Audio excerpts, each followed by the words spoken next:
All right, so today's lecture is dealing with muscle strength and muscle endurance and training for these two characteristics of fitness. Now, what we need to start with is a brief discussion on muscle physiology.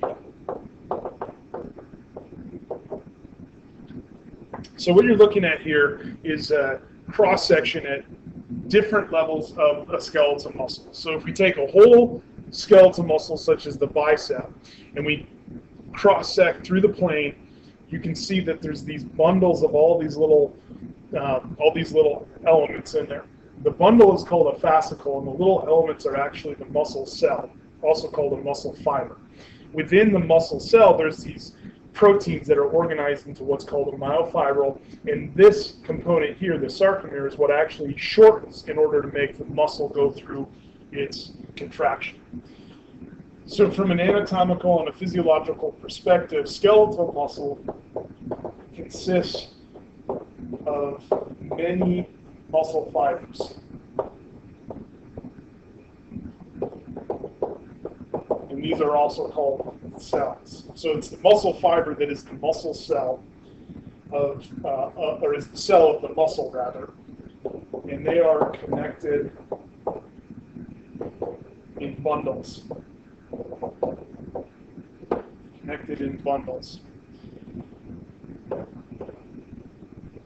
If we go down one more layer of detail, we have all of our muscle fibers or our muscle cells being comprised of myofibrils. And these myofibrils are comprised of proteins that interact in order to shorten the whole muscle. Now, when we undergo strength training, we have an increase in the number of myofibrils. In other words, we add additional proteins to increase myofibril number, which results in an increase in the size of the muscle fibers or the muscle cells themselves. This process of adding additional myofibrils, increasing the size of the muscle fibers, of hypertrophy.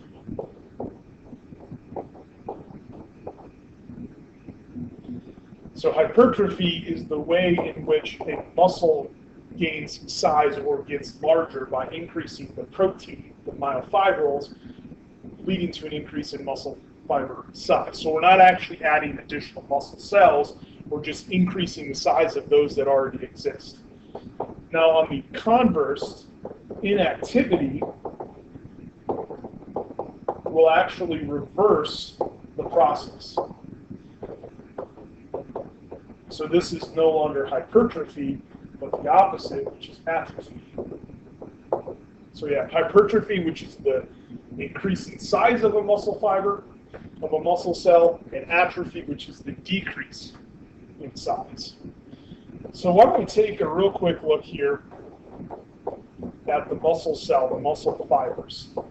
And as you're probably aware, there are different types of muscle fibers.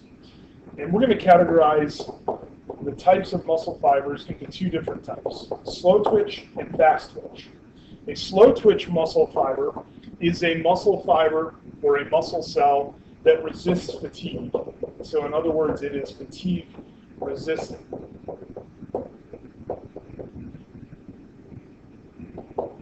Now, even though they are fatigue resistant, they actually have a reduction in their force or contractile abilities. So force production or contractile abilities. So they don't contract very rapidly or with a significant amount of force. Not that they can't contract sufficiently and forcefully enough, but they just don't have as much contractile strength and force as a fast twitch fiber. Now, going back to a previous lecture, the slow twitch fiber is going to rely primarily on oxidative energy systems.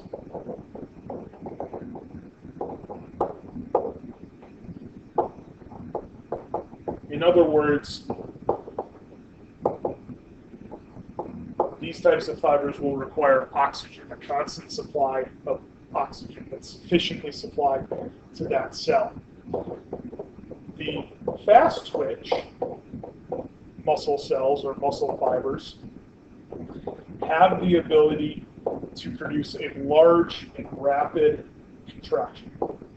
So they contract rapidly and with a significantly larger amount of force compared to the slow twitch. The trade-off here is that these cell types are more prone to fatigue, and so they fatigue more quickly than slow twitch fibers.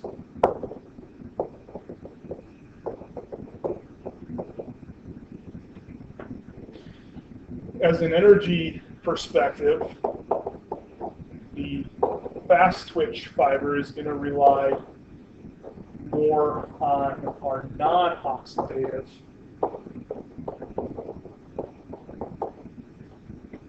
energy systems and will not require a high level of oxygen supply. Now, when we look at a muscle, the muscles are all controlled by the nervous system. And so there's going to be a nerve that supplies electrical information to create contraction to a group of muscle cells. So one nerve cell innervating and interacting with a group of muscle cells, and that's called a motor unit. So the motor unit is the nerve that's connected to a group of muscle fibers or muscle cells. Now, there are going to be many, many motor units within a given muscle. So let's take the biceps brachii, the muscle in the arm, for example. You're going to have thousands of motor units, individual nerves connected to multiple cells within the biceps. So thousands of those motor units. And in order to change the strength of contraction, to differentiate between lifting a heavy weight and feeding yourself with a fork, high amount of force for the first one, low amount of force for the second one, we're going to recruit a different number of motor units. So our motor units are recruited to produce different amounts of force. Now, each of these motor units, when it is recruited, it follows a principle called the all or none principle. So the all or none principle. And this principle states that if a motor unit is activated to contract, it's going to contract with the maximum amount of strength that each of those individual muscle cells are able to create.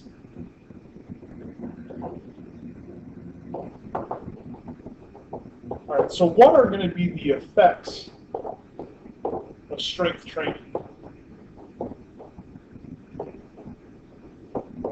So what are the effects that strength training will have on an individual? What are some of the benefits of strength training? Well, one, we can have an increase in muscle mass and overall muscle size because of those changes that happen at the muscle fiber level. You're also going to have a higher utilization, better coordination,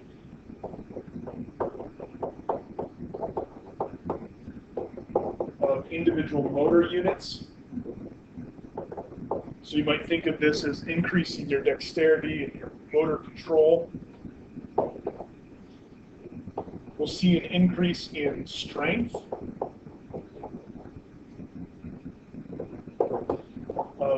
attached items such as the tendons and the ligaments and the bones themselves.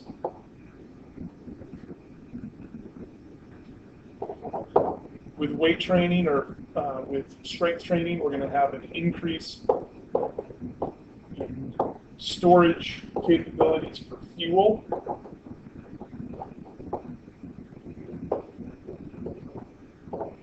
So storage of fuel in the muscle and also blood supply to the muscle.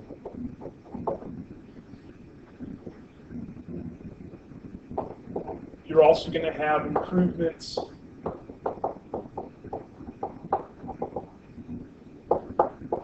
in blood fat levels, so lipid levels in the blood and other biochemical processes.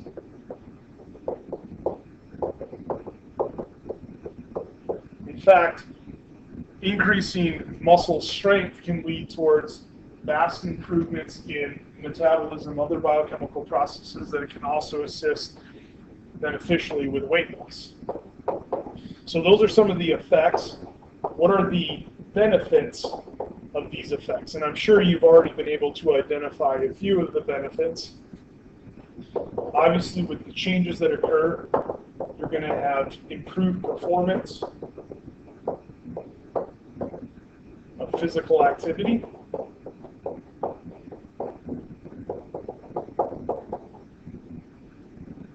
You will have improvements in injury prevention.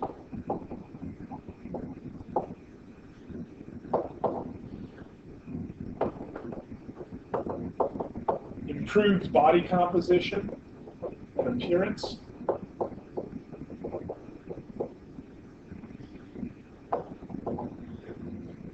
Strength training is also associated with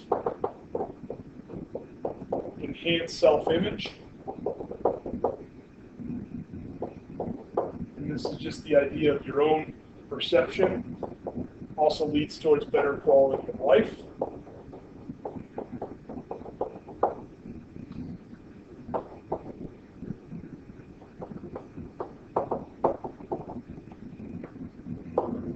As you age, you'll have improved muscle and bone health.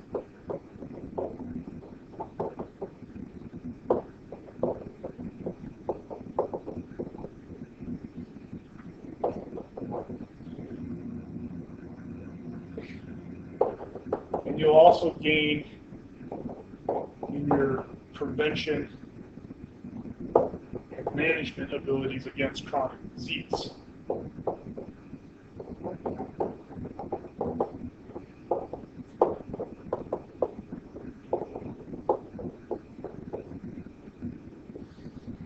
So all very beneficial. So just like we've already discussed with cardiorespiratory endurance type training, how do we tap into the benefits and the effects of strength training?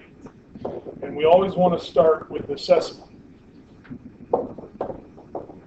So you want to assess your overall strength and your overall muscle endurance.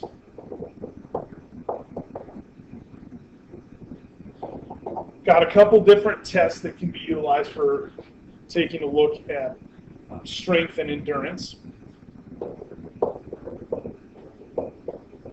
For strength, you can measure a repetition maximum, or a so-called 1 rep max, 1 RM. This is the maximum resistance or weight that can be lifted just a single time, just once. And this will help out with a measurement or an assessment of muscle strength. So you would do this for a bunch of different muscle groups. So maybe you do a 1 rep max for bench press to measure pectoralis major strength, and you do a bicep curl or a preacher curl to measure biceps, or a hip sled to measure quadriceps strength. So you do this for a variety of different muscle groups and figure out what's the maximum load or resistance that can be lifted just a single time. For endurance, the approach is to just simply look at the maximum number of repetitions that can be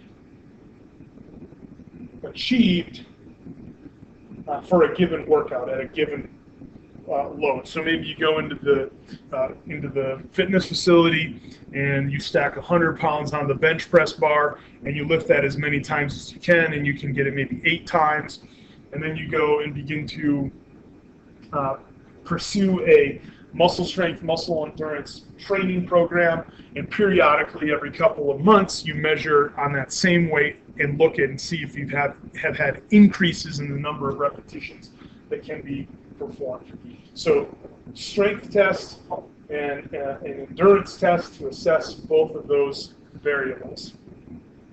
So after you've assessed your strength and your endurance, you can begin to develop a muscle strength and endurance program or plan. So we've already done something very similar with cardiorespiratory endurance, and what you'll remember is we developed that program, we applied the FIT principle, and we're going to do the same here. So we're going to take a look at your frequency, intensity, time, and type for muscle strength and muscle endurance. And we'll start out with our frequency. So it is recommended by the American College of Sports Medicine, ACSM,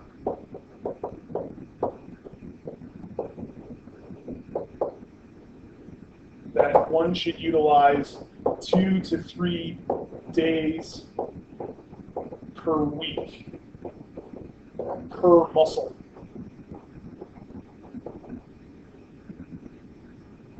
So 2 to 3 days per week, and then follow that workout with 1 full day, 24 hours of rest.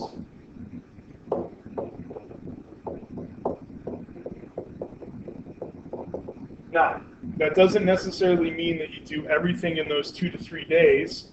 It just simply means that you're going to use 2 to 3 days per week per muscle. So maybe on Monday, you perform upper body workouts, pectoralis major, bench press, bicep curls, lat pull downs, etc. And then on the next day, as you're resting the upper body, on Tuesday, you perform lower body workout, and you work on the muscles of the legs and maybe of the abdomen.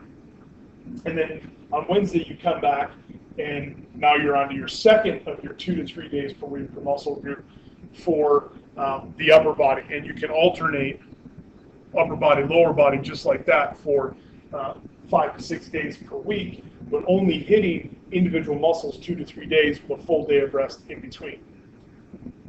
So very beneficial to divide your workouts into upper and lower body. You do upper body on one day, follow that by lower body as your upper body rests. Okay, so intensity. For strength and endurance training, intensity is synonymous with resistance. So we're going to look at the resistance, or how close or far you're going to be from your 1 rep max. If you are interested in building strength, your intensity should be heavier weights. So higher resistance, closer to 80% of the 1 rep max. And you're going to couple this with performance of a lower number of repetitions. So that's to build strength. You could also focus on building just endurance. So just work on improving endurance. Here you're going to apply lighter weight.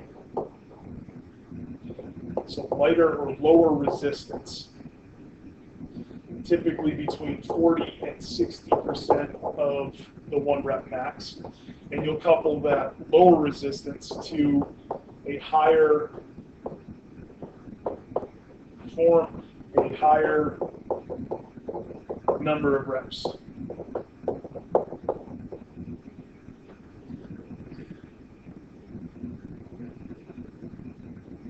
A third option is to balance strength and endurance and have more of a general fitness program.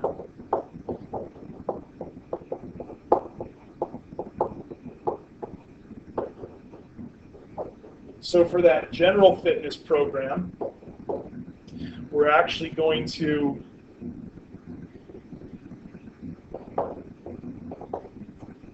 lift more of a moderate resistance.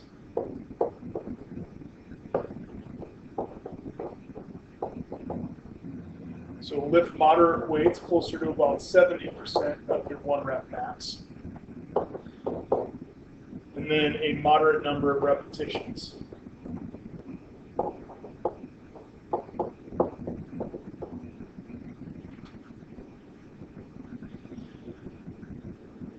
All right, so that's going to be intensity. How about type? How do we measure, time rather, not type. How do we measure time in terms of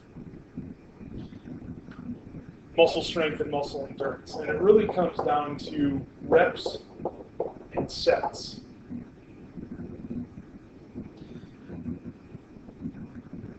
So a rep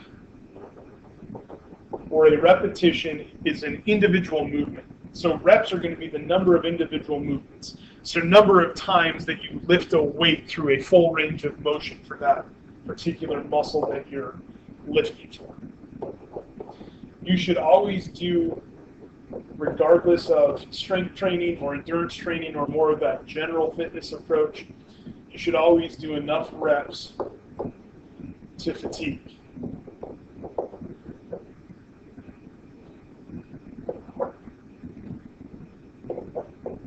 So do enough reps to fatigue. So what does that mean in terms of the weights that we are already discussing? So heavier weight, more of the strength training type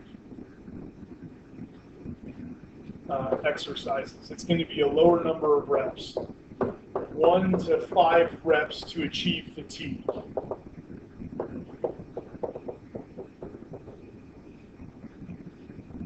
Again, this is the program to build strength.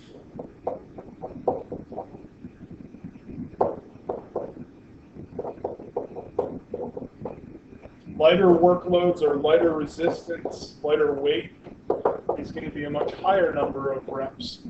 So between 15 and 20 repetitions to reach fatigue. And this would be the program to build endurance.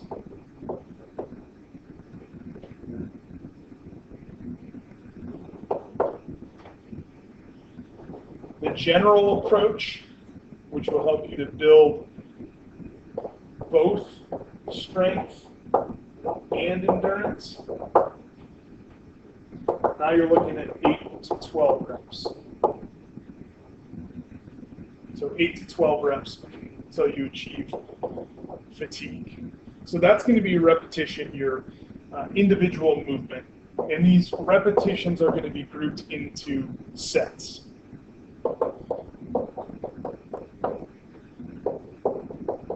So a set is a group of reps that's followed by a rest period.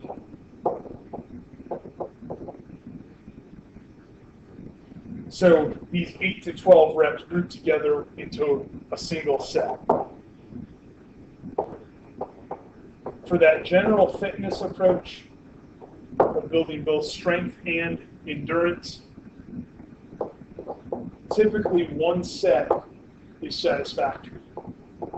So you do one set of each of a variety of different exercises.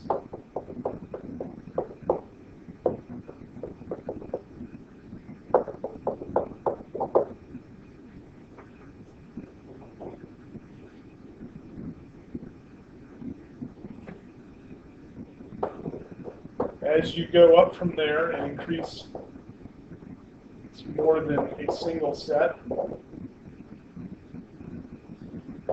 this is going to increase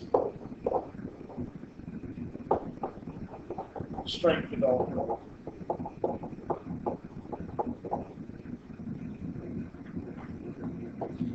Now it's important that you couple these sets to rest. So we always want to have a period of rest between individual sets, groups of repetitions. So you're going to measure your intensity with the number of repetitions and the number of sets. The last variable here is the type. So what types of activity should we be performing for endurance and strength development? Again, for that general fitness approach, we're looking at between 8 and 10 different exercises.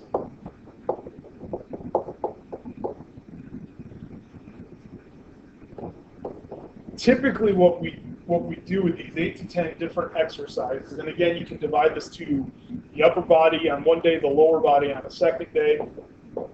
We want to start out and make sure that we hit all major muscle groups.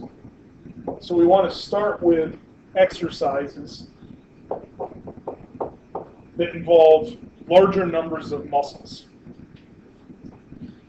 We want to make sure that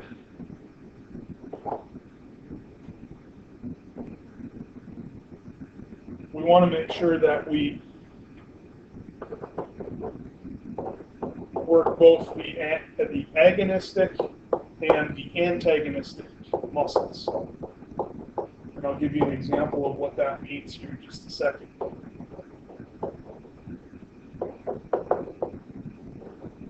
So if you work your bicep brachii, which is the elbow flexor, that would be the agonist. You also want to work the elbow extender, which is your tricep, which would be the antagonistic muscle. So you basically want to work the muscles that do the opposite motion. Lastly, you also want to go from the large muscle groups, many muscles in the group doing the activity, such as a bench press, which works the pectoralis major muscle group. It also works triceps and other stabilizers in the shoulder. So that's going to be a large muscle group. Involves multiple joints, elbow, the shoulder joint, okay, so bench press. And you want to work then from those large muscle groups, multiple joints, to smaller muscle groups over single joints. So after the bench press, that might be your first exercise, and then the second exercise might be something like a tricep exercise, such as a tricep press down or something like that. So now you're dealing with just the single joint, the single elbow joint there, rather than both the elbow and the shoulder. And so maybe you'll also do some stuff with the deltoids after you've done your bench press. And you get into multiple different exercises there, a major muscle group and then several smaller muscle groups. Now, just like we saw with cardiorespiratory endurance, we want to make sure that we warm up and we cool down. And the approach for warming up for exercise, you want to do a general warm-up to begin with.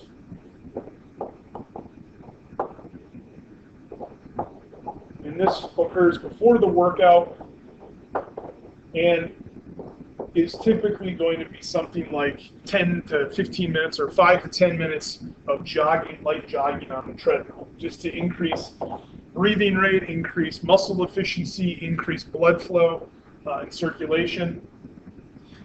But then you also want to apply specific warm-up.